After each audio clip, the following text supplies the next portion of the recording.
درس في هذا اليوم المبارك يوم الجمعة. بسم الله الرحمن الرحيم، صلى الله عليه وسلم. وخير يوم طلعت فيه الشمس يوم الجمعة، قال النبي صلى الله عليه وسلم: يوم خلق الله فيه آدم وفيه يدخل الجنة وفيه يخرج منها وفيه تقوم الساعة. Habib mengatakan bahawa kita sekarang ini berada dalam hari yang paling mulia, iaitu hari Jumaat, di mana hari inilah dijadikan Nabi Adam alaihissalam. أيوة، سنتكلم قليلا عن هذا اليوم العظيم حتى نتذاكر ما فيه. InsyaAllah Habib mengatakan Habib akan memberikan sedikit nasihat ataupun perbicaraan mengenai kelebihan hari yang mulia, hari Jumaat. ويوم الجمعة هذا يوم القيامة مقابل يوم الجمعة في الجنة هو يوم النظر إلى وجه الله الكريم سبحانه وتعالى في الجنة للمؤمنين والمؤمنات.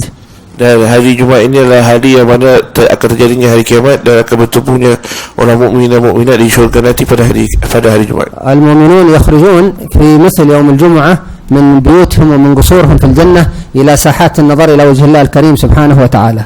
Dan orang mukmin dan mukminat akan keluar daripada rumah-rumah mereka di syurga nanti untuk berjumpa dengan Allah Subhanahu wa taala. والمؤمنات الله سبحانه وتعالى يكشف الحجب لهن وعنهن وهن في قصورهن فيرون الله سبحانه وتعالى ويرين الله سبحانه وتعالى. Dan para muslimat Allah Subhanahu wa taala akan membuka hijabnya supaya mereka juga akan melihat kepada Allah Subhanahu wa taala. مع أن نعيم الجنة عظيم جدا. Kerana itu adalah bersama dengan nikmat syurga itu adalah sangat besar. حتى أن اللقمة الواحدة لما يأكلها المؤمن تسري لذتها في بدنه لمدة 1000 سنة. InsyaAllah. Satu suapan di syurga nanti adalah kenyangnya seperti 1000 tahun insyaAllah. حبيب صالح تقدم هنا حبيب صالح. وكذلك المؤمن يتلذذ بالجنة، يتلذذ باللقمة الواحدة في فمه لمدة 1000 سنة. Dan begitu juga syurga jadi suatu suapan dan nikmatnya berasa seperti dimakan selama 1000 tahun. ولكن أعلى من كل نعيم في الجنة هو نعيم لذة النظر إلى وجه الله الكريم سبحانه وتعالى.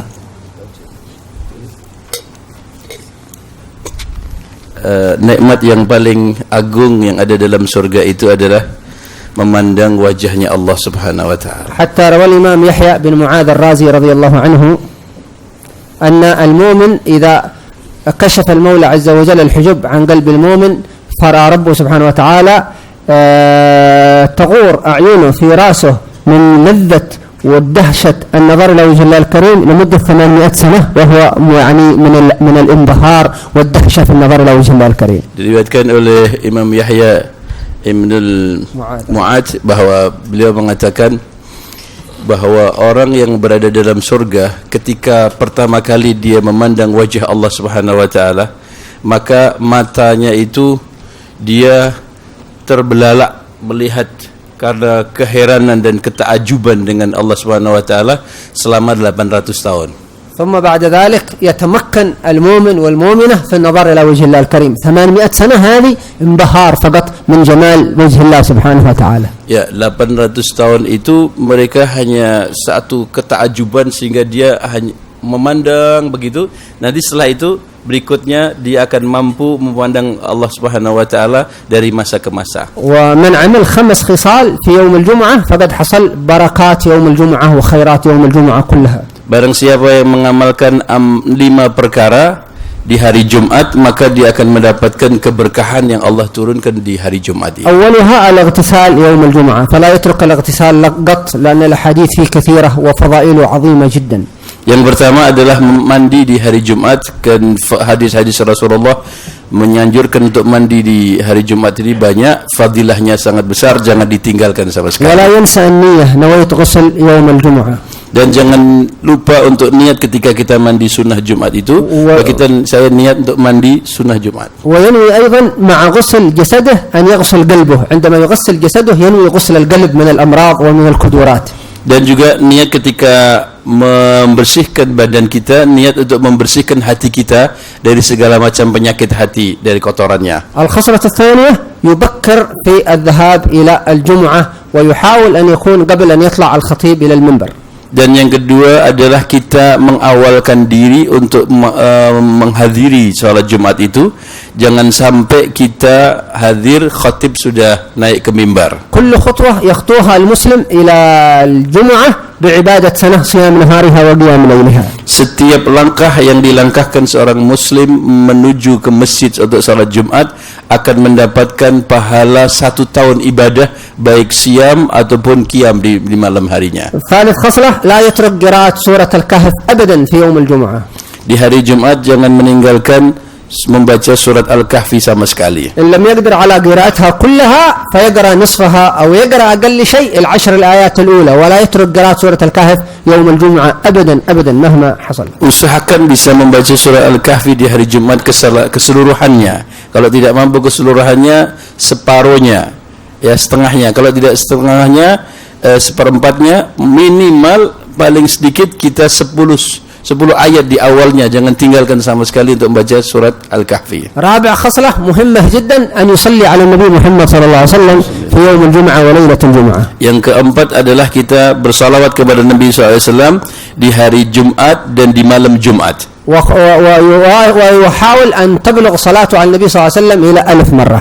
Dan usahakan untuk bisa mencapai dalam salawat kepada Nabi SAW di hari itu 1000 kali. ويجعل 100 من الصلاة على النبي صلى الله عليه وسلم بعد صلاة العصر. Dan dijadikan 100 salawat kepada Nabi SAW habis salat asar. لأنه وردت روايات عن النبي صلى الله عليه وسلم من صلى بعد صلاة العصر في يوم الجمعة 80 مرة كتب الله له عبادة 80 سنة. Karena ada riwayat disebutkan barang siapa yang salawat kepada Nabi SAW 80 kali habis salat asar, maka orang itu akan diberi pahala 80 tahun ibadah. خامس خصلة بعد الصلاة مباشرة بعد السلام يقرأ هذه الأربع أسور كل سورة 7 مرات. Dan yang terakhir adalah kita membaca habis salat Jumat itu, membaca surat 5 yang telah ditentukan habis salat. سورة الفاتحة 7 مرات. Yaitu yang pertama, habis salat Jumat kita membaca surat Al-Fatihah 7 kali. وسورة قل هو الله أحد 7 مرات. Dan surat Qul Huwallahu Ahad 7 kali. سورة قل أعوذ برب الفلق 7 مرات. Qul A'udzu bil Falaq 7 kali. سورة قل أعوذ برب الناس 7 مرات. Qul A'udzu birabbin nas 7 kali. يعطيه الله سبحانه وتعالى 3 خصال كما ورد في الأحاديث. Maka dengan itu kita akan mendapatkan 3 perkara dari Allah Subhanahu wa taala sebagaimana diriwayatkan dalam hadis. أول خصلة يحفظه الله من السوء إلى الجمعة التي تليها. Yaitu yang pertama, Allah Subhanahu wa taala akan jaga kita dari kejahatan sejak Jumat itu sampai Jumat berikutnya. ثاني خصلة يعطيها الله سبحانه وتعالى من الأجر والحسنات بعدد من آمن بالله ورسوله. Dan yang kedua, kita akan mendapatkan pahala sejumlah pahala orang yang beriman kepada Allah Subhanahu wa taala pada zaman itu. ثالث خصلة يغفر الله سبحانه وتعالى له من الجمعة هذه التي قرأ فيها السور إلى الجمعة التي تليها وزيادة 3 أيام. Masya Allah. Kemudian kita sejak itu Allah Subhanahu wa taala akan ampuni dosa-dosa kita sejak itu sampai Jumat berikutnya ditambah 3 hari lagi. فإذا قام المسلم بهذه ال5 الخصال في يوم الجمعة حصل على بركات يوم الجمعة. Maka apabila 5 perkara tadi diamalkan pada hari Jumat, maka semua kita akan mendapatkan barakat di hari Jumat itu. هناك سنن أخرى مكملة لهذه السنن الأساسية في يوم الجمعة. Dan di sana ada juga sunnah-sunnah yang lain yang merupakan penyempurna dari sunnah yang asas yang telah disebutkan tadi. مثل لبس البياض في يوم الجمعة. Seperti memakai baju yang putih pada hari Jumat. مثل استخدام الطيب عند ذهابه إلى الجامع. Kemudian setelah kita pergi ke masjid, kita di atas waktu itu kita memakai parfum untuk memakai مثل بعد خروجه من المسجد يقول سبحان الله العظيم وبحمده 100 مرة كما ورد في الحديث. Kita membaca ketika berjalan menuju subhanallah bihamdi subhanallah al-azim. Subhanallah al-azim, kita melaksanakan perjalanan menuju masjid. وهناك سنن أخرى يعني تصل إلى 100 سنة هذه أهمها. Dan ada sunnah-sunnah yang ada di hari Jumat itu sampai 100 sunnah sebenarnya. ومنها قص الأظافر يوم الجمعة. Di antaranya adalah kita memotong kuku pada hari Jumat. فمن قص أظافره يوم الجمعة Barang siapa yang memotong kukunya pada hari Jumat, أخرج الله من جسده 70 داء وأدخل فيه 70 دواء. Masya Allah akan keluarkan pada dirinya 70 penyakit dan Allah akan memasukkan 70 obat dalam dirinya. فنسأل الله أن يوفقنا وإياكم المسلمين والمسلمات. Mudah-mudahan Allah beri taufik kita untuk melaksanakan daripada apa semuanya dari muslim. وندخل إلى درسنا كالمعتاد. kita sempurnakan daripada pelajaran kita seperti yang biasa. Bismillahirrahmanirrahim. Ayyuhal waladu an-nasihatu sahlatun wal mushkilu qabuluha li'annaha fi madaki mutba'il hawa murratun idh al-manahi mahbubatun fi qulubihim 'ala al-khususi liman kana talibul ilmi rasmiya aw wasmi mushtaghilan fi fadli an-nafsi wa manakib ad-dunya fa innahu yahsabu anna al-ilma al-mujarrada lahu sayakunu najati wa khulasahu fihi wa annahu mustaghnin 'an al-'amali wa hadha i'tiqad al-falasifa. Subhanallahil azim. La ya'lamu hadzal maghrur annahu hina hassala al-'ilma idza lam ya'malu bihi takunu hujjatu alayhi akada kama qala Rasulullah sallallahu alaihi wasallam asyadun nasi 'adzaban yawmal qiyamah 'alimun la yanfa'uhu Allah bi'ilmihi. Wa ruwiya an al-Junayna ru'ya fil manam ba'da mautih faqila lahu mal khabaru ya Abul Qasim qala tahat tilka al-ibarat wa funiyat tilka al-isharat wa ma nafa'na illa raki'atin raka'naha fi jawfil layl. Ayyuhal waladu la takun min al-a'mali muflisan wala min ahwali khaliyan wa tayakkan anna al-'ilma al-mujarrada la ya'khudhu bil yadi. طيب ينصح الإمام أبو حامد الغزالي رحمه الله تعالى تلميذه هذا كما تقدم الكلام على ذلك. Imam Ghazali memberi nasihat kepada tilmidnya sebagaimana yang telah disebutkan yang awal-awal dulu. وأول شيء يتكلم عنه الإمام الغزالي عن النصيحة وقبولها وكيفية صدورها. Beliau berbicara pertama kali adalah tentang nasihat dan bagaimana untuk boleh menerima nasihat tersebut dan bagaimana untuk kita melaksanakannya. وكلمة أيها هذه التي تسمعونها أيها هي مركبة من 3 كلمات أو من 3 خصال. Kalimat ayyuha yang sering kita dengar dalam panggilan ini ada 3 perkara atau bagian dari apa yang ada di dalam kalimat ini. مركبة أولا من حرف النداء المحذوف يا أيها أصلها يا أيها. Yang pertama adalah ada kalimat yang mahdzuf yang terhilangkan, aslinya adalah ya ayyuha tapi ya-nya hilang. لذلك اختصارا أيها ولم يذكر يا. Maka untuk meringkas ya-nya dihilangkan langsung ya ayyuha. ثانيا مركبة من لفظة أي وهذا اسم موصول مشترك يعني. Yang kedua adalah ai.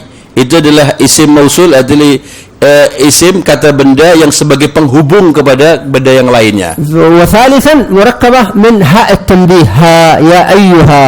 Yang ketiga adalah ha, itu adalah hak tanbih, hak untuk peringatan. لذلك لو عندنا شخص واحد نقول يا أيها الرجل ولو عندنا رجلين يا أيها الرجلان ولو عندنا 3 مثلا يا أيها الذين آمنوا فيطلق على المفرد والمثنى والجمع. Dan itu karena itu kalau kalimat tanbih maka di dalamnya itu beda-beda berapa orang yang kita panggil. Kalau 1 orang ya ayyuha rajul.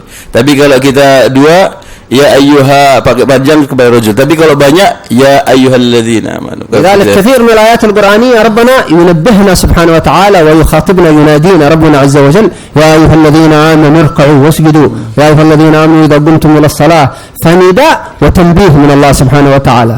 Maka banyak kita lihat dalam Al-Quran kalimat itu ada ya untuk memberikan panggilan dan tambih peringatan kepada orang-orang beriman sebagaimana ayat-ayat yang disebutkan tadi, wahai orang-orang yang beriman beraminlah kepada Allah, wahai orang-orang beriman dirikanlah salat, banyak sekali dalam Quran. طيب يقول سيدنا الإمام أبو حامد الغزالي رحمه الله تعالى أيها الولد النصيحة سهل أنك أنت تنصح إنسان ولكن المشكل قبول هذه النصيحة. Imam Ghazali mengatakan kepada muridnya bahwa nasihat itu hal yang mudah sekali, senanglah orang mengeluarkan nasihat, tetapi yang susah itu bagaimana kita boleh menerima nasihat itu. وذكر لماذا المشكل قبول النصيحة لأن المتبع الهوى هذا النصيحة صعب ثقيلة عليه إنه يقبلها، بخلاف متبع الحق يفرح عندما تنصحه، تقول اعمل كذا قم بكذا يفرح ويتلقى النصيحة بسرور. ولكن صاحب الهوى عندما تقول افعل كذا قم بكذا يكون النصيحة ثقيلة عليه ولا يحب أحد أن ينصحه، يعني صاحب الهوى كما قال الإمام الغزالي.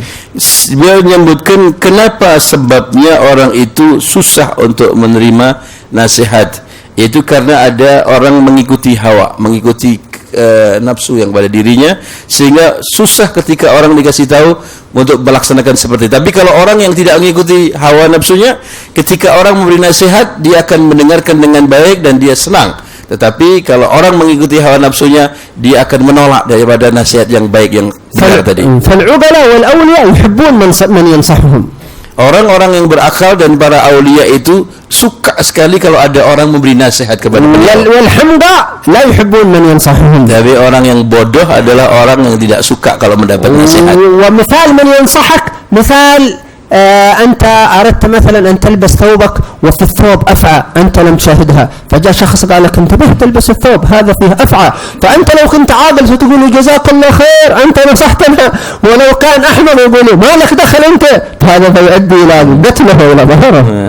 Seperti orang memberi nasihat itu perumpamaan ketika ada sebuah baju, yang baju itu ada kotorannya, ada kotoran, maka ketika kita memakai baju ada kotorannya, kita tidak lihat, ada orang yang melihat, maka dia mengatakan, ya fulan, Syuf ketemu punya baju ini ada kotorannya, jangan dipakai. Maka jazakallah khair, terima kasih banyak, engkau memberi nasihat kepada aku sehingga aku tidak kelihatan tentang baju yang jelek ini. Tetapi kalau orang yang bodoh ketika ditegur seperti itu, kenapa kau masuk memperingatkan saya? Kenapa? Saya ini baju saya sendiri ya, dia nolak dia. فإذا ذكر الإمام الغزالي السبب أن النصيحة مرة، لأن صاحب الهوى قال المناهي محبوبة في قلبه فتكون النصيحة ثقيلة عليه. Beliau mengatakan, Imam Ghazali, bahwa nasihat itu pahit. Nasihat itu untuk diterima itu pahit. Sehingga orang yang hatinya kotor, yang rusak karena dia mengikuti hawa nafsu, maka dia akan menolak hal yang pahit tersebut. ومن أنواع الهوى طالب العلم قال الذي ينشغل في فضل النفس ومناقب الدنيا، هذا أيضا صاحب هوى قد يكون النصيحة ثقيلة عليه. Yaitu termasuk daripada hal yang diceritakan Imam Ghazali, seorang santri atau orang yang belajar ilmu adalah orang yang dia mengikuti nafsu, adalah dia suka bermewah-mewah kepada dunia, ya, suka bermewah kepada dunia, kemudian cinta kepada duniawi, maka dia ini susah untuk menerima nasihat. لذلك الأكابر يعني يفرحون من ينصحهم ويقبلون النصيحة منه. Maka orang-orang yang agung, orang-orang yang besar, dia akan bahagia, senang apabila ada orang-orang memberi nasihat. أولا لأن هذا في صالحهم، ثانيا لأن هذا مأمور في الدين أن نتناصح مع بعضنا البعض. Yang pertama sebabnya adalah ini adalah kebaikan yang dia akan terima dari barokah nasihat tersebut. Yang kedua itu adalah perintah agama untuk dia terima dan menjalankan nasihat itu. سيدنا الإمام الحبيب علي بن محمد الحبشي الإمام العظيم الرباني يقول في قصيدته من نصحني فإني منه للنصح قابل، يقول أي أحد ينصحنا أنا أقبل النصيحة. يقول Al-Habib Al-Imam Al-Kutub Al-Habib Ali bin Muhammad Al-Habsyi, sahib Simtud Duror, seorang imam besar agung seperti kita tahu, beliau mengatakan dalam qasidahnya, man nasahni fa inni fi nushi qabil. Siapa yang memberi nasihat aku, sesungguhnya aku ini menerima siapa saja yang memberi nasihat kepada aku. Fa idzan an-nasiha مأمورون بها في الدين كما قال النبي صلى الله عليه وسلم الدين النصيحة، أي الدين كله مبني على التناصح. Dan juga nasihat ini merupakan perintah daripada Rasulullah, sebagaimana dalam riwayat perintah bahwa dinun nasihat. Nah, agama itu adalah nasihat. Jadi semua agama itu ada pokoknya saling memberi nasihat. Wa mislu kadzalik at-tawasi bil haqq wa at-tawasi bis sabr. Seperti juga kita saling memberi wasiat kepada kebaikan dan wasiat kepada kebenaran dan kesabaran. Kama qala Allah Subhanahu wa taala wa tawasaw bil haqqi wa tawasaw bis sabr. Sebagaimana firman Allah dari surah Al-Asri, hendaknya kalian saling memberi wasiat kepada kebenaran dan memberi wasiat kepada kesabaran. قال العلماء المفسرون لو أن الله سبحانه وتعالى قال وأوصوا بالحق وأوصوا بالصبر معناه أن العلماء هم يوصون الناس أو الدعاة هم يوصون الناس أو المفتيين هم يوصون الناس. لكن لما قال الله تعالى وتواصوا يعني كل أحد يوصي أحد. ممكن عامي يوصي عالم يقول يا شيخ انتبه كذا وكذا. ممكن يوصي الحاكم كما كانت امرأة توصي سيدنا عمر بن الخطاب تقول يا أمير المؤمنين أنت أمير كذا وكذا. لأن ديننا كله مبني على التواصي وعلى التناصح. Kalau seandainya Allah itu mengatakan ausu, nasihatlah kamu, nasihatkan kamu, maka berarti perintah itu hanya sekedar satu saja. Dari ulama memberi nasihat kepada murid-muridnya atau kepada masyarakat. Kemudian dai memberi nasihat ataupun hakim memberi nasihat. Tetapi Allah Subhanahu wa taala tidak memerintahkan berilah nasihat, tapi tawasaw bil haq, tawasaw bis sabr, artinya saling memberi nasihat. Makna saling memberi nasihat, barangkali orang awam boleh memberi nasihat kepada orang alim. Orang awam boleh memberi nasihat kepada mufti. Orang alim, orang awam, orang rakyat biasa boleh memberi nasihat kepada presiden atau kepada minister. Kenapa? Karena mungkin dia salah, mungkin dia keliru. Maka saling memberi nasihat dibuka kepada siapapun saja. لذلك حتى الصحابة كانوا يعني يطلبون الوصية ويطلبون النصيحة من بعضهم البعض يقولوا أوصني بكذا وكذا انصحني بكذا وكذا. Para sahabat Nabi dulu, beliau itu meminta kepada sahabat-sahabat yang lain, teman-temannya, untuk memberi nasihat dan memberi wasiat kepada, tolong berikan saya wasiat, tolong berikan saya nasihat, begitu, karena mereka suka menerima itu. طيب فقال الإمام الغزالي رضي الله عنه أن طالب العلم الذي هو ناظر إلى نفسه وإلى مناقب الدنيا يظن أنه ينجو بالعلم ولا يحتاج العمل. وهذه فكرة الفلاسفة أصلا في القديم. يظنون الفلاسفة أنه إذا ازداد علم لا يحتاج إلى حسن الأخلاق، لا يحتاج إلى العبادة، لا يحتاج، حتى بعض الفلاسفة يظن أنه لا يحتاج إلى الدين طالما أنه فيلسوف خلاص يعرف الطبيعة ويعرف الأشجار ويعرف النباتات، لا يحتاج إلى الإيمان بالله ولا يحتاج. هذه خديعة من الشيطان. Jadi satu hal yang menjadi penyakit orang yang berilmu ataupun pelajar agama, apabila dia mendapatkan ilmu, ya, tambah ilmunya, merasa dia sudah tidak berhajat lagi dengan nasihat, merasa tidak berhajat lagi dengan yang lain, karena dia sudah menganggap dirinya tambah ilmu. Semakin tambah ilmunya, semangat tambah ilmunya, semakin lagi tidak berhajat kepada orang lain. Ini penyakit katanya. Ini penyakit yang besar. Ya, bahkan ini adalah fikirnya orang filosof.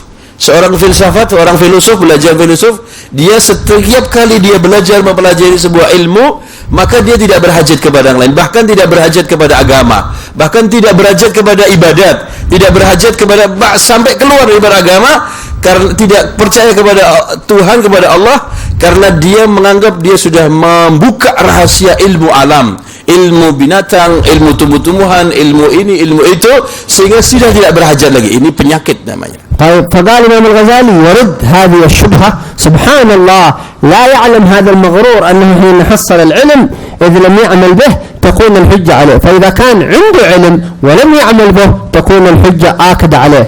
فلا بد من العلم بالعمل، أنه يعمل بذلك العلم الذي عنده. Maka Imam Ghazali menasihatkan kepada pelajar ilmu, jadi yang menjadi tuntutan bagi orang yang mempelajari ilmu adalah setelah dia faham kepada ilmu, mesti dia harus mengamalkan daripada ilmunya. Dia mempraktekkan daripada ilmunya, karena itu akan menjadi hujah, tuntutan dari Allah Subhanahu wa taala di hari kiamat jika dia tahu ilmu tapi dia tidak mempraktekkan dalam kehidupannya. Kama qala sallallahu alaihi wasallam, ashaddu an-nas 'adaban yawm al-qiyamah 'alim la yanfa'uhu Allah bi'ilmihi. Wa hadha al-hadith dalil ala anna fi 'ilm la yuntafa' bihi wal 'iyadu billah wa la fa'ida minhu. Idha lam yanfa' al-insan nafsuhu bil 'ilm, kayfa sayanfa' ghayruhu bihadha al-'ilm? Awwal yanfa' nafsuhu fayadhkur Allah ta'ala kathiran wa mathalu bar al-walidain hasan al-akhlaq yaqra al-Qur'an ثم ينفع غيره. Maka disebutkan dari nasihat dari Nabi SAW, peringatan bahwa yang paling besar, yang paling berat nanti siksa di hari kiamat adalah seorang alim yang berilmu tapi tidak manfaat Allah tidak berikan manfaat daripada ilmunya. Orang ini yang paling besar. Berarti dari nasihat dari hadis ini kita tahu bahwa ada orang yang berilmu tidak mengamalkan ilmunya. وأيضا في الحديث الآخر الذي رواه الإمام البخاري يقول النبي صلى الله عليه وسلم اللهم إني أعوذ بك من علم لا ينفع. هذا دليل على أنه في علم لا ينفع والعياذ بالله. Demikian juga dari hadis Nabi SAW doa bahwa ya Allah aku berlindung kepadamu dari ilmu yang tidak bermanfaat. Berarti ada sebuah dalil bahwa ada ilmu yang tidak manfaat. ونسأل الله أن يحفظنا إن شاء الله. Mudah-mudahan Allah jaga kita dari itu semuanya. طيب ثم قال الإمام الغزالي رضي الله عنه وأرضاه يذكر هذه الرواية عن الإمام أبي القاسم الجنيد وهو رواية مشهورة جدا. أبو القاسم الجنيد هذا سيد الطائفة الصوفية معروف في بغداد. Ada riwayat Abu Qasim al-Junaid, beliau adalah seorang pemimpin daripada Sufia yang ada di Baghdad sana. Beliau ada nasihat yang ma'ruf yang bisa kita lihat. بعد موته رؤي في المنام بعد موته.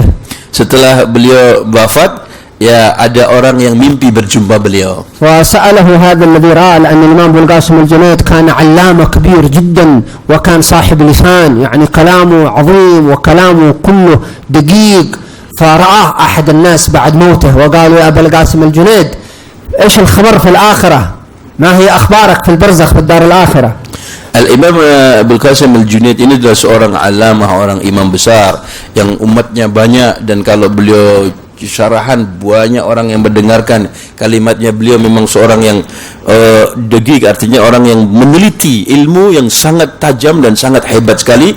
Maka ketika beliau sudah wafat dalam kondisi seperti itu, beliau ditanya ketika di alam barzah itu, bagaimana keadaan engkau ketika kamu berada di alam barzah wa Imam Junaid? فقال الإمام أبو القاسم الجنيد في تلك العلوم التي كان يتكلم بها والإشارات في علم التصوف الدقيقة، قال طاحت تلك العبارات وفنيت تلك الإشارات وما نفعنا إلا ركيعات كنا نركعها وقت السحر آخر الليل. كل ذاك الكلام الطويل عليه قال وجدت لا شيء. أكبر شيء نفعنا الركعات التي كانت آخر الليل.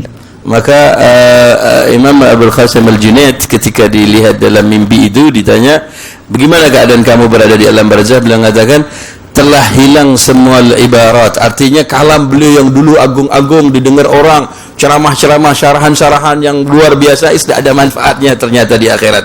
Kemudian faniyatil isyarat, al-isyarat yang beliau laksanakan, perintah-perintah yang beliau laksanakan, yang beliau perintahkan kepada hal-hal itu semuanya tidak ada manfaat, kurang manfaat sebenarnya. Ternyata yang mendatangkan manfaat yang paling besar, yang paling agung yang beliau rasakan ketika habis wafat adalah beberapa rakaat yang beliau salat ketika di akhir lail. وكذلك هذا الإمام فخر الدين الرازي جمع 99 دليل على وجود الله سبحانه وتعالى. Al-Imam Al-Fakhr Razi, beliau mengumpulkan dalil ataupun hujah tentang wujudnya Allah Subhanahu wa taala sebanyak 99. وكان من شدة محبة تلامذته له كانوا يحملونه على أعناقهم ويمشون في الشارع وهم حاملين الإمام الرازي من محبتهم له وتعظيمهم له. Kemudian murid-muridnya dahulu karena diagungkan beliau Imam Razi, yang orang cinta sama beliau, kalau berjalan beliau selalu dimasukkan diangkat di atas, ditandu apa itu kepada murid-muridnya di jalan-jalan karena keagungannya beliau. وكان إذا جاءت الزحمة يحملون تلامذته، التلامذة يتقدمون أمام الناس ابعدوا الآن شيخنا الرازي سيمر في هذا المكان، فيبعدون الناس لأجل يمر الرازي من كثرة محبة الناس له وتعظيمهم له واستفادتهم منه. Imam Al-Fakhr Razi apabila berjalan di jalan, terutama kalau di jalan itu penuh dengan jam, penuh kesesak, maka diangkat beliau di atas, kemudian ada lagi orang murid-muridnya yang di depan membuka ke jalan, pergi jalan, buka jalan, saya imam kami mau datang. وفي يوم من الأيام كان التلامذة يبعدون الناس فوجد امرأة عجوز فقال لها ابعدي أيها المرأة الآن شيخنا هذا الإمام الرازي سيمر في هذا المكان. Kemudian ketika ada santri ataupun pelajar-pelajarnya membukakan jalan, ada seorang perempuan yang tua yang berada di tengah jalan, maka wahai perempuan tua, minggir, Imam Fakhr Razi mau hadir, mau datang. فقالت لهم ماذا عمل شيخكم هذا ومن هو؟ قالوا لها أنت ما تعرفين هذا الإمام الرازي العظيم هذا جمع 99 دليل على وجود الله وأسكت الملاحدة وأسكت الفلاسفة أنت ما تعرفين من هذا. Maka orang tua perempuan tadi mengatakan, siapa itu Fakhr Razi itu? Apa yang dia berbuat? Apa jasanya dia? Dia berbuat seperti, wahai ibu, orang tua, kau tidak kenal Imam Fakhr Razi. Beliau adalah orang yang mengumpulkan 99 dalil tentang wujudnya Allah Subhanahu wa taala. Dialah yang menjadikan para filosof telah diam, tidak bisa membantah hujahnya, dan beliau adalah orang ulama besar. Begitu diagung-agungkan di depan perempuan itu. فقالت المرأة العجوز سبحان الله وهل وجود الله يحتاج إلى دليل الله أظهر من أن يقيم الدليل على وجوده سبحانه وتعالى. Maka si perempuan mengatakan, maha suci Allah subhanallah, wujudnya Allah perlu ada hujah, perlu ada dalil, perlu ada argumen tentang wujudnya Allah. Allah subhanahu wa ta'ala itu tampak, sangat tampak, lebih tampak dari apa yang ada ini. فسمع الإمام الرازي لما قدم وتلامذته يخاطبون هذه العجوز فقال لهم ما هذا؟ فقالوا هذه المرأة تقول أن وجود الله لا يحتاج إلى دليل على إقامته الله أظهر من أن يقام الدليل على وجوده. Maka ketika pembicaraan antara muridnya dengan si perempuan tadi itu, Imam Fakhr Razi mendengar di atas tandu itu. Maka kenapa itu? Apa yang dibicarakan si wanita tadi? Ya Imam, si wanita tadi mengatakan bahwa wujudnya Allah Subhanahu wa taala tidak berhajat kepada dalil. Karena Allah Subhanahu wa taala lebih tampak dan lebih lihat daripada dalil-dalil yang ada itu. فقال الإمام الرازي أن هذه العجوز أقوى في الإيمان مني أنا وكتب الدليل المياه على وجود الله أنه لا يحتاج إلى دليل عند العقلاء وعند الأولياء.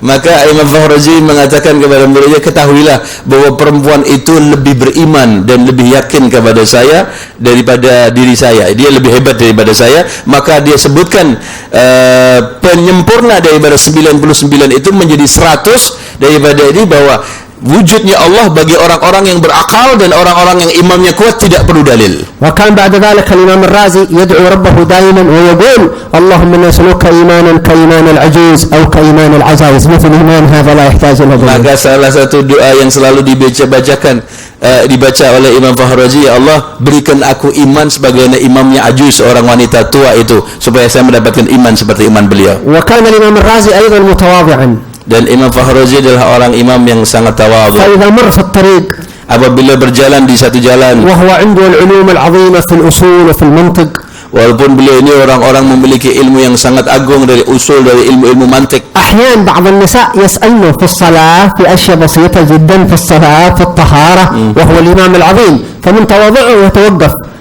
ويسألني العجائز يا شيخ كيف الصلاة كذا كيف الطهارة، فيقول نعم كذا كذا من تواضعه ومن عقله. Walaupun beliau ilmunya sangat agung sekali, apabila di jalan ada seorang wanita bertanya tentang masalah-masalah yang ringan seperti masalah tentang bersuci, bertaharah, tentang salat, maka beliau berhenti dan beliau menjawab. Daripada masalah-masalah yang remeh dan sepele itu beliau jawab, dan beliau tetap memperhatikan pertanyaan itu. فلما مات رأى أحد تلامذته في المنام مثل ما حصل الإمام الجنيد واسأله يا سيد الرازي كيف الآخرة البرزخ وكيف الدار الآخرة؟ قالوا ربي غفر لي بأسئلة العجائز لما يسألون في الوضوء والطهارة، ربي غفر لي ليس بالكتب هذه العظيمة والأصول هذه الكبيرة. وهذه الأسئلة حق النساء لأنها كانت أقرب إلى الإخلاص مع الله سبحانه وتعالى. Ketika beliau wafat, kemudian dilihat oleh muridnya di dalam mimpinya setelah wafatnya, wahai imam, bagaimana kondisi di akhirat kamu di akhirat? Maka beliau mengatakan sama dengan di Imam Abdul Qasim Al-Junaid, yang mengatakan bahwa kitab-kitab yang aku karang, syarahan-syarahan yang besar yang aku sampaikan, kemudian ilmu-ilmu yang sangat besar-besar yang aku sampaikan tidak ada manfaatnya. Ternyata yang manfaat di akhirat adalah ketika aku menjawab pertanyaan orang-orang tua tentang masalah taharah, tentang masalah wudu, tentang masalah salat yang sepele. Itu justru yang manfaat aku di akhirat, karena dengan itu adalah dekat kepada keikhlasan. Ya, kalau ceramah-ceramah yang banyak yang dengarkan kurang ikhlas, tapi kalau kecil-kecil itu yang ikhlas. وهذا الإمام الغزالي العظيم بعد موته رواه في منامه فسألوه بما غفر الله لك يا إمام فقال لهم شيء بسيط جدا. Al-Imam Al-Ghazali juga diceritakan ketika beliau wafat dan dilihat ada orang mimpi berjumpa beliau, bagaimana imam ketika kamu setelah wafat? قال لهم كنت أكتب كتابا فجاء الذباب إلى فوق المداد الذي يكتب منه فمسكت يدي حتى يشرب الذباب ثم لما فر الذباب كملت الكتابة فغفر الله لي برحمته للذباب هذا. Yaitu satu hal yang sangat sepele dan remeh kata Imam Ghazali, yaitu ketika aku dulu mengarang ataupun membuat sebuah kitab, menulis kitab dengan pakai tinta, ketika beliau menulis dengan pakai tinta itu ada seekor lalat hinggap di tinta tersebut, maka aku diamkan supaya dia minum dari cairan yang ada di tinta itu. Ketika dia sudah puas dan dia sudah kenyang, kemudian dia terbang, maka barokah daripada aku memberi kesempatan pada seekor lalat yang minum di tintaku, Allah ampuni dosa-dosaku. قالوا ما أحد من العلماء رؤي في المنام فقال هم ربي غفر لي بالعلم كلهم ربي يغفر لي بالعمل الصالح حتى وإن كان جهيل.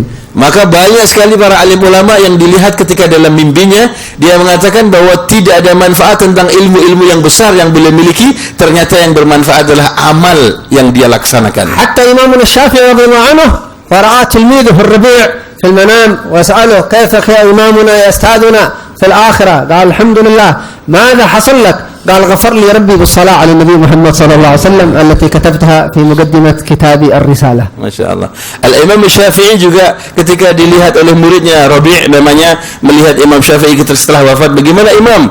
Antum orang besar dengan ilmu seperti itu, apa yang Allah berikan kepada kamu ketika di akhirat? Maka beliau mengatakan, Allah ampuni dosa saya dengan salawat kepada Nabi SAW.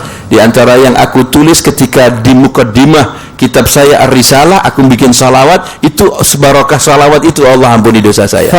Salatu ala Nabi sallallahu alaihi wasallam min a'zam al-a'mal allati tunji al-mu'min wal mu'minah fi ad-dar al-akhirah. Salawat kepada Nabi sallallahu alaihi wasallam adalah semulia-mulia amalan yang akan bisa menyelamatkan orang mukmin, laki-laki atau perempuan nanti di akhirat. Hatta nahda an-nisa' as-salihat matat far'atha binatuha fil manam.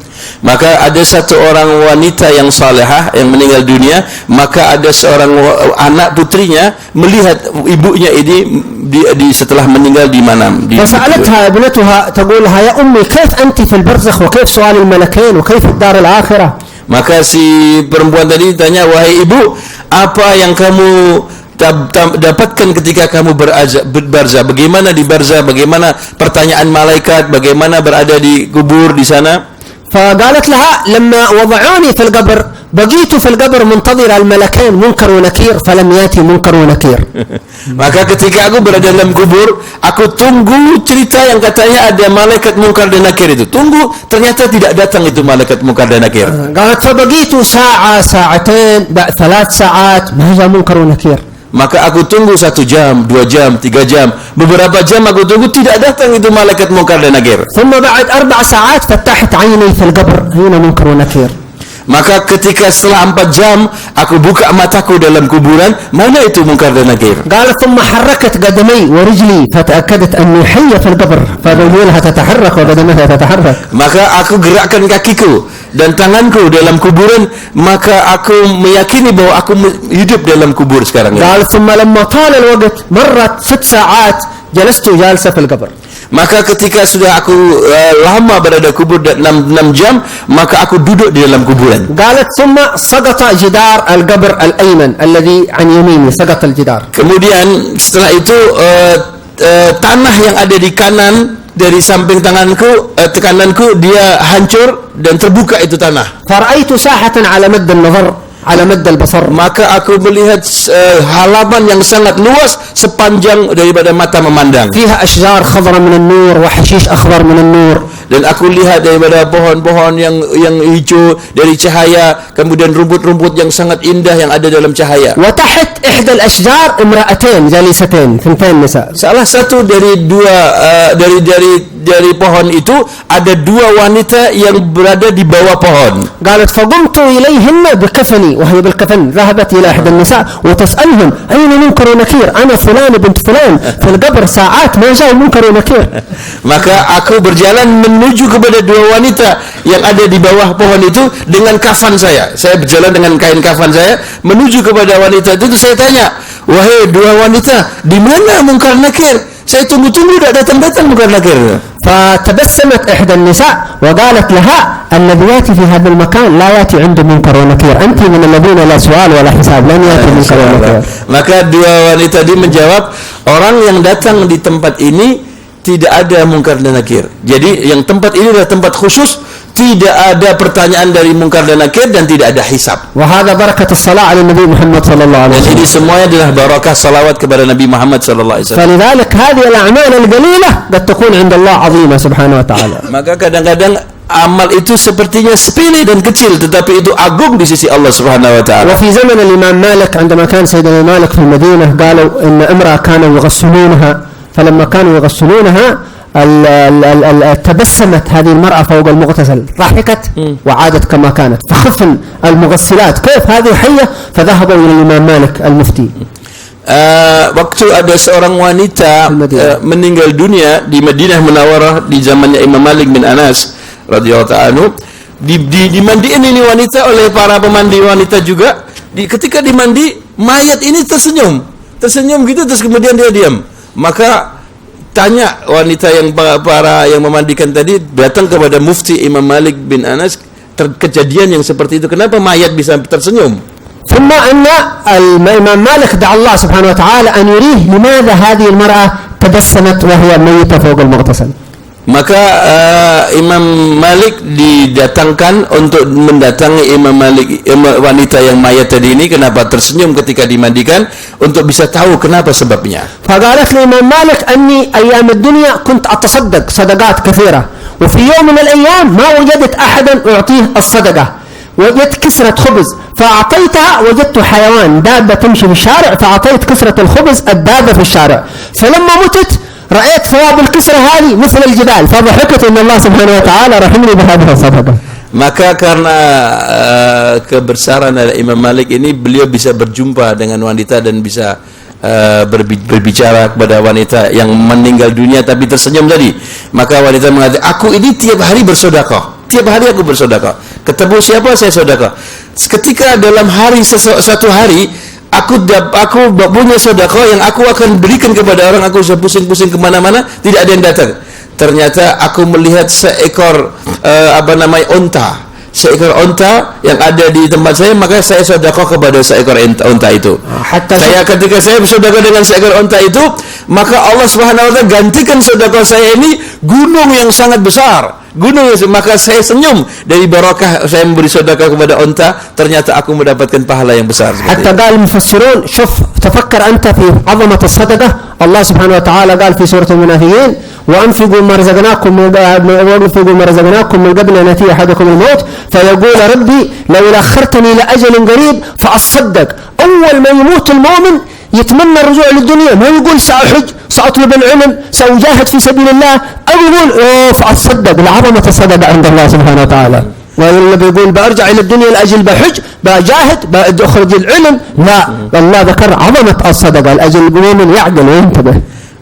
Al-Mufassirin beliau menceritakan bagaimana keagungan sedekah ketika orang meninggal dunia. Disebutkan di dalam surat Al-Munafiqun bahwa wahai orang-orang yang beriman, hendaknya kamu menginfakkan harta benda kamu sebelum datangnya kematian. Maka apabila kamu nanti datang kematian, fa'asaddaqa, dia minta, ya Allah, la akhartani ila ajalin qarib, ya Allah, akhirkan ajal saya sebentar saja. Saya minta waktu sebentar saja. Amin, minta apa? Dia minta waktu untuk diakhirkan. Fa'asaddaqa, saya akan bersedekah. Berarti bahwa orang ini faham di akhirat yang paling agung besar pahalanya adalah sedekah. Dia tidak mengatakan aku mau haji, aku mau sholat, aku mau ilmu, aku mau enggak. Fa'asaddaqa, saya akan bersedekah. Berarti menunjukkan bahwa sedekah ini sangat agung pahalanya, sehingga diawalkan permintaan ketika orang itu punya kesempatan ajalnya diakhirkan. فإذن أغلب الأعمال الصالحة هي التي ربنا يرحم العباد ليس بالعلم، لأن العلم لا ينفع إلا بالعمل كما يقول الإمام الغزالي لابد من العمل. Maka dari ini kita faham dari kitab ini bahwa yang paling banyak mendatangkan kemanfaatan adalah amal atau amal saleh, tidak, bukan ilmu, karena ilmu itu tidak ada manfaatnya kalau tidak diamalkan. من العمل تأليف الكتب. Dan bagian dari amal adalah kita mengarang atau menulis kitab yang manfaat. أحد الصالحين في تريم ألف كتابا في مناقب الأولياء والأخيار. Ada satu orang alim di Tarim, dia menulis kitab tentang manakib atau biografi para awliya-awliya yang ada di sana. بعد أن أنهى الكتاب هذا في الليلة التي أنهى فيها الكتاب نام فرأى في منامه كأن القيامة قد قامت. Maka ketika dia selesaikan kitabnya biografi orang-orang alim dan orang-orang wali-wali ini, selesai dia, malamnya dia mimpi seolah-olah terjadi kiamat yang sangat luar biasa dalam mimpi. والملائكة يسوقون الناس إلى المرور على الصراط. امروا على الصراط، روحوا عند الصراط. Maka dia lihat bahwa malaikat-malaikat menghalau manusia supaya dia supaya manusia melewati jembatan sirat. حتى جاءه ملك من الملائكة يقول أنت امر على الصراط، روح هناك الصراط، اعبر مثل الناس. Maka ada satu malaikat datang kepada dia dan mengatakan, kamu pun juga berjalan ke sana, ke arah sirat sana, seperti manusia-manusia yang lain. قال وكنت أنا أقول أين الصراط؟ ما أرى أين الصراط هذا؟ فالملك قال أنت أعمى، هذا قدامك الصراط. قال فرأيت الصراط كما ذكر الرسول، أدق من الشعرة، ما يرى أبدا، أين الصراط؟ أدق من الشعرة واحد من السيف. إلى الملك قالوا هذا، قال فلما أشار رأيت الصراط. Maka ketika dia disuruh untuk menuju ke sirat, dia mana itu sirat? Aku tidak melihat sirat, aku tidak melihat jembatan sirat itu. Maka malaikat berkata, kamu buta kan? Kamu buta kah? Itu sirat saya kelihatan. Maka setelah itu malaikat mengatakan seperti itu, aku lihat betul. Sama sebagaimana yang diceritakan dalam hadis Rasulullah bahwa sirat itu lebih kecil daripada rambut. قال فأردت أن أذهب كيف سأمر عليه أدق من الشعرة كيف سأضع دقني فجاء ملك آخر مسك قبضني قال أنت فلان ابن فلان قال نعم أنت كتبت كتاب اسمه كذا وكذا قال نعم قال هذا كتابك مقبول عند الله سبحانه وتعالى ما شاء الله تعال أنا سأريك أين تمر على الصراط من مكان المؤمنين يتوسع الصراط. Maka ketika dia mau meniti jembatan sirat, dia lihat sirat jembatan sirat itu sangat kecil. Maka dia takut, ya Allah, bagaimana aku meniti jembatan sirat padahal dia lebih kecil daripada rambut? Bagaimana aku boleh masuk ke dalamnya? Maka ketika dia sudah dalam keadaan bingung dan takut, datang malaikat yang lain mengatakan, kamu fulan bin fulan? Iya. Kamu telah mengarang kitab begini? Iya. Itu kitab kamu, tulisan kamu makbul inda Allah subhanahu wa ta'ala. Allah suka, Allah terima di kitabmu. Maka saya akan tunjukkan kepadamu mana sirat yang diberikan kepada khusus orang-orang yang besar, yang orang beriman, itu akan diluaskan oleh Allah subhanahu wa ta'ala siratnya. خلاص فإذا كان الشيء مقبول عند الله سبحانه وتعالى يكون عظيم عند الله، حتى تسبيحة واحدة أعظم حتى ركعة وتر واحدة ما دامها مقبولة عند الله خلاص. Maka apapun apabila itu diterima oleh Allah, makbul indallah, maka menjadi agung walaupun itu kecil. Walaupun satu tasbih saja, apabila kita sebutkan itu tasbih, Allah diterima oleh Allah, sangat agung nanti di sisi Allah kita dapatnya. حتى مجالس العلم والدروس إذا كانت مقبولة عند الله حتى إن كان لم يحضر فيها الناس أو لم تعجبهم، المهم أنها مقبولة عند الله خلاص. Walaupun kita mengajar kepada orang yang sedikit saja, tetapi makbul indallah itu agung di sisi, walaupun bukan kita memberi syarahan yang besar, orang-orang tidak datang, hanya sedikit beberapa orang, berapa ekor orang kita ngomong, tapi itu makbul, itu lebih agung daripada hadir banyak tapi tidak makbul. كان أحد الأولياء يتكلم في الدعوة وفي الدروس كلام بسيط جدا، فجاء أحد الناس المغرورين قال إيش هذا كلامك؟ هذا ليس جيدا كلامك، هذا ليس كذا وكذا. فقالوا ولي إذا كان هذا كلامي مقبول عند الله هو ناجح، إذا كان ليس مقبولا عند الله ليس مفيدا. العبرة بالقبول عند الله سبحانه. Ada satu orang alim, dia mengajar di dalam satu pelajaran, maka dari pelajaran beberapa orang yang hadir itu dia kasih syarahan. Ada orang yang keras mengatakan, apa ini ucapan kamu ini? Seperti ini, ada dibantah. Dia mengatakan, kalau ucapan aku ini seperti ini makbul inda Allah, maka ini besar, agung. Tetapi kalau ucapanku ini tidak makbul insya Allah, tidak ada manfaatnya, tidak ada artinya. مرة من المرات كان رجل ذهب إلى جدة، رجل كبير في 60 ومعه ابن أخيه مريض شباب في 30، فذهبوا إلى جدة يتعالجون هناك. Kemudian ada satu orang yang umur tua pergi ke Jeddah, kira-kira umurnya di atas 60 tahun.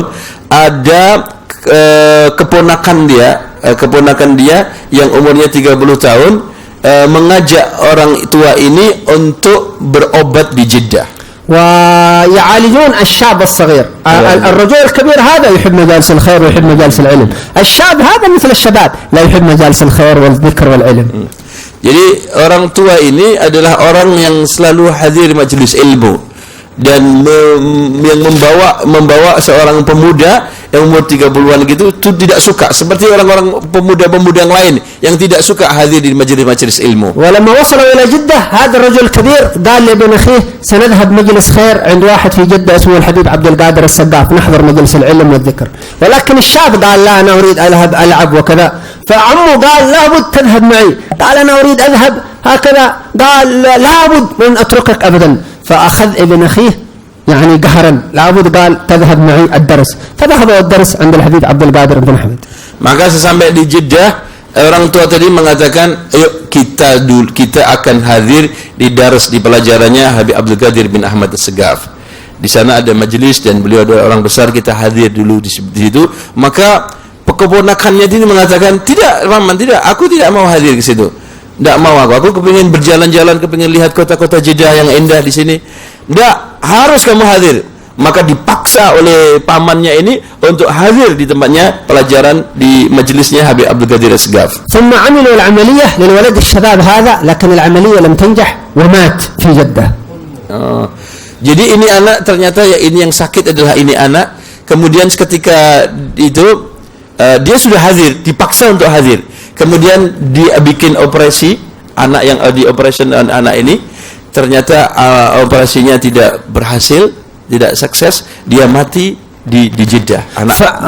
فعمه هذا حزين عليه. هذا ابن أخي شاب صغير مات غريب ليس في بلده. كان حزينا عليه ويترحم عليه. ثم بعد أسبوع رأى في المنام. Maka si paman tadi ini sangat menyesal, ya Allah, ini anak muda kita obati di Jeddah di sini kok sampai meninggal dunia, masih muda sekali. Maka dia 1 minggu susah melihat seorang anak masih muda, masih kuat meninggal dunia, tidak sukses dalam operasinya. Tapi setelah 1 minggu dia melihat anak ini dalam mimpi. فرآه في المنام في قصر عظيم من قصور الجنة، عظيم كبير جدا طبقات كله من الذهب واللؤلؤ. Maka dia melihat bahwa pemuda ini berada di istana yang sangat besar sekali, yang banyak daripada floornya, yang semuanya terbuat daripada emas dan perak yang sangat indah sekali dan besar sekali. فعمه هذا في المنام يسأل الشاب بن أخيه يقول هذا القصر لمن ومن الذي جابك إلى هذا القصر. Maka si paman tadi tanya kepada pemuda tadi, ini istana yang sangat indah dan sangat agung ini punya siapa? Dan kenapa kamu bisa sampai di istana yang sangat agung ini? فقال الولد الشاب هذا القصر لي حقي. قالوا عمو هذا لا يكون إلا لأحد الأنبياء أو أحد الشهداء. من أين لك أنت كنت حتى لا تقوم آخر الليل ولا تحب مجالس الخير؟ من أين لك هذا القصر؟ كيف حصلت عليه؟ هذا حق أحد الأنبياء وأحد الأولياء الأكابر. Maka si pemuda tadi mengatakan, ya paman, ini istana yang sangat agung dan sangat indah ini milik saya ini, milik saya. Milik kamu? Kamu ini pemuda yang jahat yang tidak pernah hadir majelis ilmu, tidak pernah akhirul lail kamu salat dan sebagainya. Tapi kok kamu ini mestinya ini miliknya para nabi ini. Ini punyanya syuhada dan para wali-wali. Kak kamu bisa sampai memiliki seperti ini? فقال له هذا القصر لي وقال له أنا سأخبرك. قال هل تذكر أنت يا عمي لما أخذتني ذلك اليوم الدرس عند ذاك السيد عبد القادر بن أحمد عندما كنت مريضا؟ هل تذكر؟ في المنام عمه يقولون نعم أذكر. قال ذاك الدرس عند السيد عبد القادر بن أحمد كان مقبول عند الله سبحانه وتعالى، وربنا عز وجل كل واحد من الحاضرين أعطاه ثواب عظيم. أنا الذي جيت ما أريد أحضر أعطانا هذا القصر العظيم في الجنة. Disebutkan, wahai paman, ingat enggak ketika paman dulu ketika aku belum dioperasi di Jeddah, paman maksa aku untuk hadir majelis ilmu tempatnya saya Abdul Qadir bin Ahmad Segaf. Ya, ingat aku ini.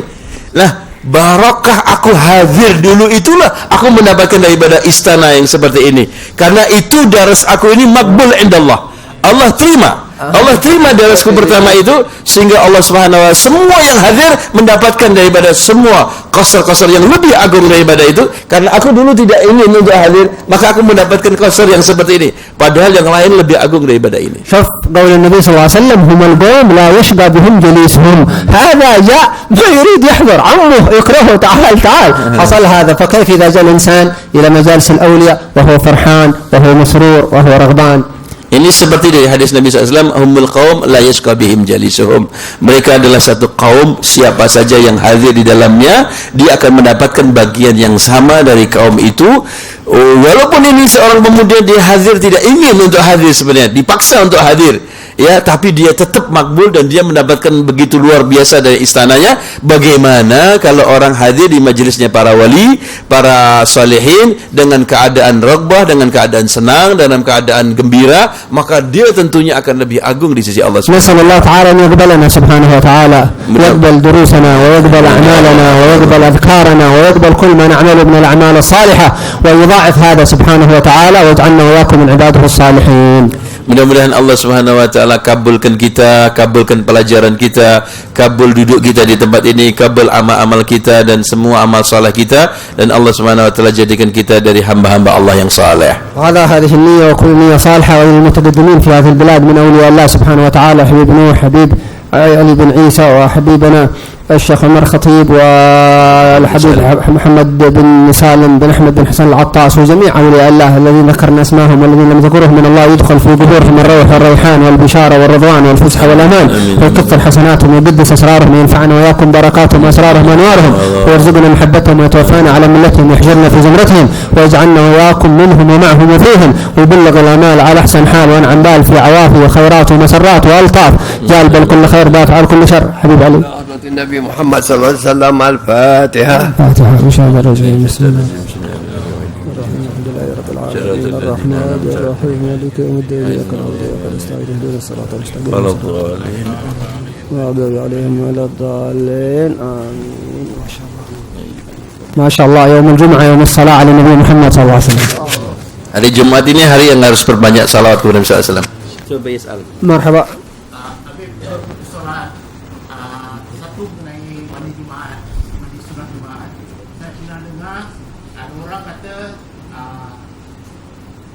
Sunat sebelum subuh. Yang ada pula kata tak dikira mandi sunat tu hingga selepas subuh. Jadi yang mana satu betul?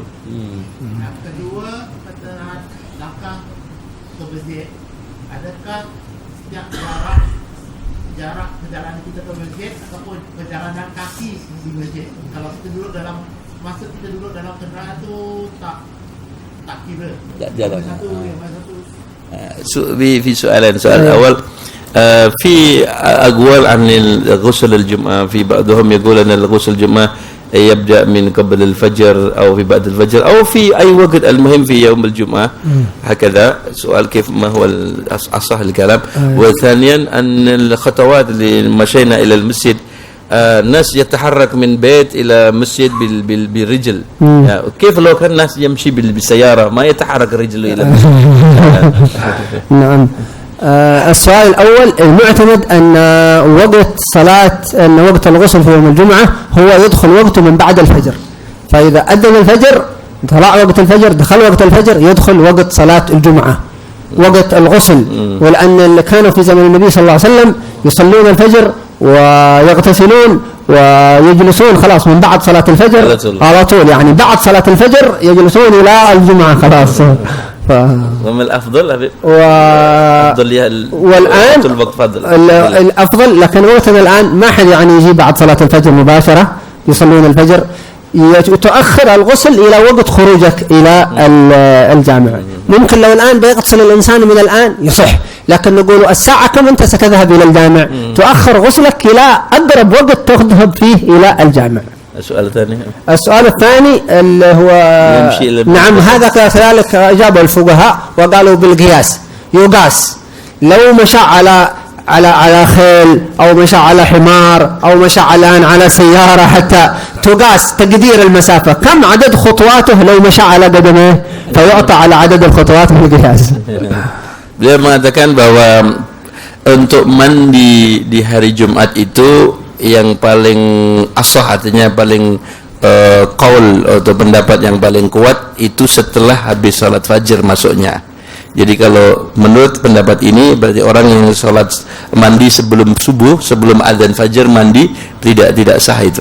Di setelah salat subuh, masuk subuh dia mandi. Di zaman Nabi SAW orang itu dia azan subuh dia mandi untuk datang ke Jumat, habis salat subuh dia duduk sampai hari Jumat, sampai selesai hari Jumat. Zaman itu seperti itu. Tapi orang sekarang tidak ada. Orang hadir subuh sampai duduk di masjid sampai hari Jumat, sampai khatib naik mimbar salat Jumat kan tidak ada. Maka untuk zaman sekarang ini yang paling afdal adalah ketika kita mau menuju Jumat, diakhirkan kita mandi ketika kita maunya pukul 11, kita mau pergi atau 11:30 kita mau pergi, kita mandi, kemudian kita pergi ke masjid. Itu afdalnya seperti itu. Ya kalau walaupun sekarang ini umpamanya habis salat subuh kita salat ini, sekarang ini kita mandi Jumat sah, mandi sunnah Jumat sah, tapi lebih afdal nanti ketika kita sudah dekat mau datang ke Jumat kita mandi, itu yang paling afdal. Untuk tentang perjalanan orang yang naik sayyarah atau naik ketika dia ke masjid, beliau bilang memang ada pembahasan di dalam fikih dan para fuqaha.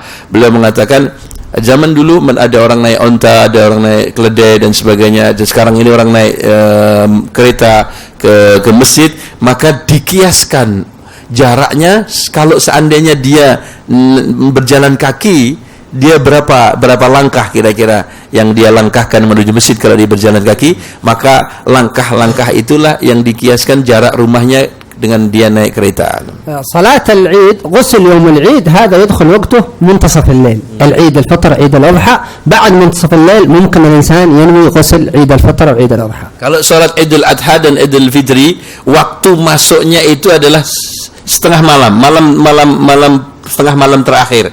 Jadi kira-kira pukul 12 malam ke atas dia boleh sudah waktunya masuk salat Idul Adha dan Fitri. Tapi kalau salat Jumat habis azan fajar baru masuk waktunya. وغسل الجمعة هذا يسن لمن أراد حضور الجمعة.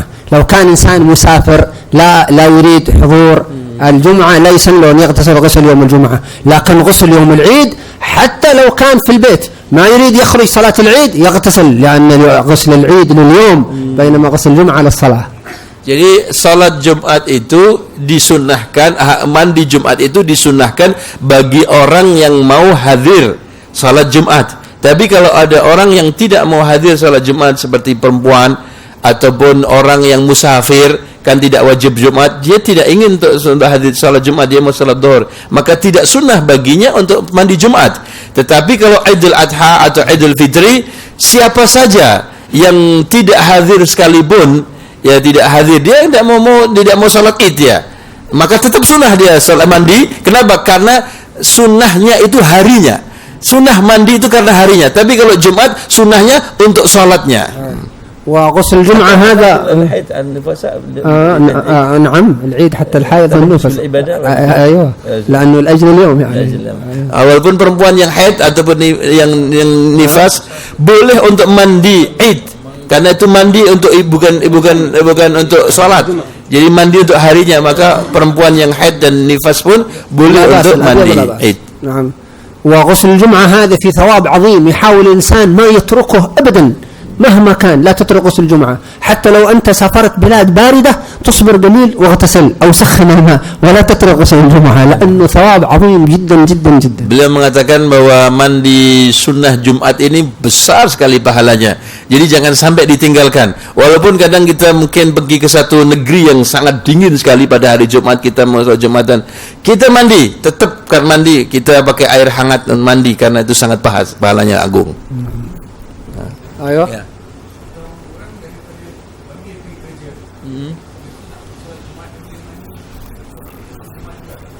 Mandi di kerja atau mandi di rumah? Ba'dun nas yaumul jum'ah wa yaumud dawam. Kan يتغسل قبل الذهاب الى في البيت. ما يتغسل في المكتب حقه. يجوز هكذا وسام. ما داموا بعد الفجر يجوز. ما داموا بعد الفجر يجوز. Penting mandi itu setelah azan subuh.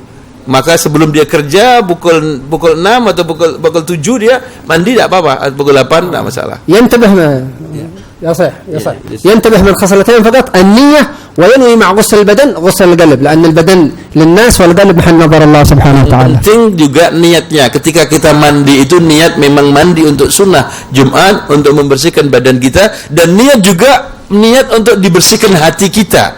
Karena air membersihkan hati, tapi pahala dan pengampunan dosa membersihkan hati kita dari kotoran dan penyakit. Masya Allah.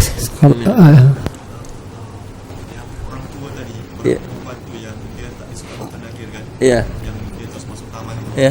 Apa maknanya boleh amalkan untuk dapat seperti wanita itu?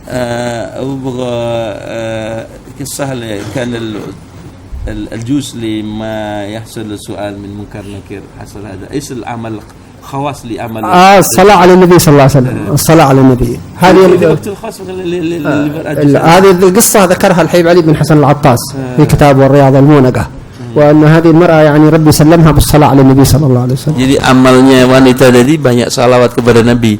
Itu disebutkan oleh Habib Ali bin Hasan al-Attas dalam kitabnya, bahwa ini wanita mendapatkan begitu pahala karena dia banyak salawat kepada Nabi, sehingga tidak ada soal munkar nakir. وكثير من الأولياء رأوا في المنام الذين يكثرون الصلاة على النبي صلى الله عليه وسلم يعني ما يجون عندهم منكر ونكير يعني سبحان الله. Banyak sekali wali-wali Allah ketika beliau wafat mimpi dan kita jumpa sama beliau, wali-wali itu tidak ada pertanyaan dari munkar nakir karena barakah salawat kepada Nabi sallallahu alaihi wasallam. وهذه الصلاة على النبي صلى الله عليه وسلم، اللهم صل وسلم وبارك على سيدنا محمد النبي الأمي الحبيب العالي القدر العظيم الجاه وعلى آله وصحبه وسلم. هذه الصيغة قال الأولياء مثل الشيخ يوسف النبهاني وغيرهم من الأكابر، الذي يقول هذه الصلاة على النبي صلى الله عليه وسلم يعني الذي يقبض روحه النبي محمد صلى الله عليه وسلم، يحضر الملك النبي عند قبض روحه، عندما يأتي الملك الموت يقبض روحه النبي محمد صلى الله عليه وسلم يكون.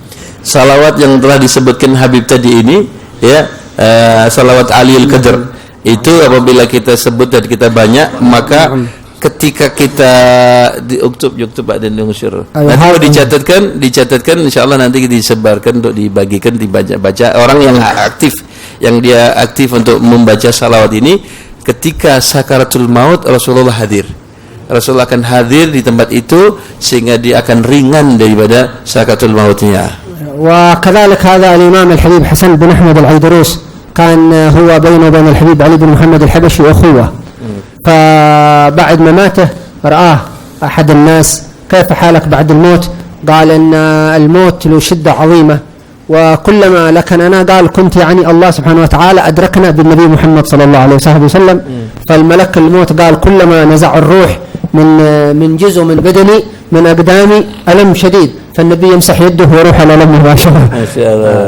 قال حتى وصلت يعني الروح إلى حلقي ملك الموت، قال لما وصلت الروح كاد حلقي ينشق من شدة الألم، لكن بركة الصلاة على النبي مسح يده وراح على الألم مباشرة. Al-Habib Hasan bin Ahmad Al-Idrus itu adalah saudara ukhuwah dengan Habib Ali Habsyi. Jadi ada sahbah al-ukhuwah zaman Habib Ali Habsyi. Maka beliau mimpi, ada orang mimpi berjumpa beliau ketika beliau wafat. Ditanya oleh Habib Hasan Al-Idrus, bagaimana kondisimu ketika kamu sakaratul maut dan di alam barzah sana? Beliau mengatakan, kau tahu sakaratul maut itu sangat pedih, sakit luar biasa.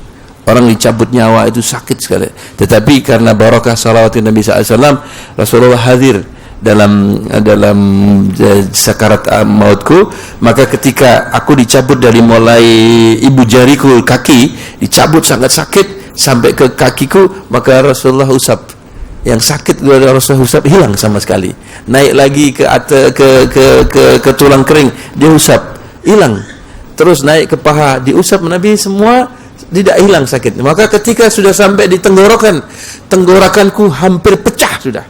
Hampir pecah karena sangat sakitnya luar biasa. Maka Rasulullah pegang daripada tenggorokanku, hilang daripada.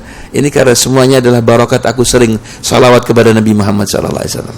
ثم قال انه من الاشياء التي الله بلغه بها مراتب عاليه ايضا قيام اخر الليل. قال الله رب بلغه مراتب عاليه جدا ببركه قيام اخر الليل، انه كان يقوم الليل يعني كثير جدا. Kemudian juga derajat yang agung, yang sangat luar biasa, yang banyak kita dilihat orang-orang besar di sisi Allah. Dan ketika di akhirat itu adalah orang yang dia mengasalkan qiyamul lail, ya, tahajud, dia malam-malam hari bangun, dia salat, itu yang paling bisa mengangkat keagungan nanti di akhirat. Masyaallah. Naam, marhaba. هذه الصلاة اللهم صل وسلم وبارك على سيدنا محمد النبي الأمي الحبيب العالي القدر العظيم الجاه وعلى آله وصحبه وسلم. اللهم صل على سيدنا محمد النبي الأمي الحبيب العالي القدر العظيم الجاه وعلى آله وصحبه وسلم. حتى مرتين، بعض الصالحين قال حتى مرة واحدة، لو كل إنسان مرة واحدة كل ليلة، مرتين كل ليلة، ما شاء الله تأتي بركة النبي محمد صلى الله عليه وسلم. وأكثر منها 10 ويكثر الإنسان. أجزناكم في ذلك كما أجازونا مشايخنا رضي الله عنهم. Nanti ini di record, kita akan tulis salawat ini. Kita walaupun 2 kali dalam setiap hari, 2 kali kita baca pagi malam, mau tidur 2 kali pun kita akan mendapatkan pahala yang sangat agung, sehingga Allah Rasulullah akan hadir di dalam sakaratul maut kepada kita. Kalau boleh 10 kali setiap hari, dan lebih banyak lebih bagus untuk membaca salawat ini. Dan beliau ijazahkan kepada kita semuanya, kita terima ijazahnya.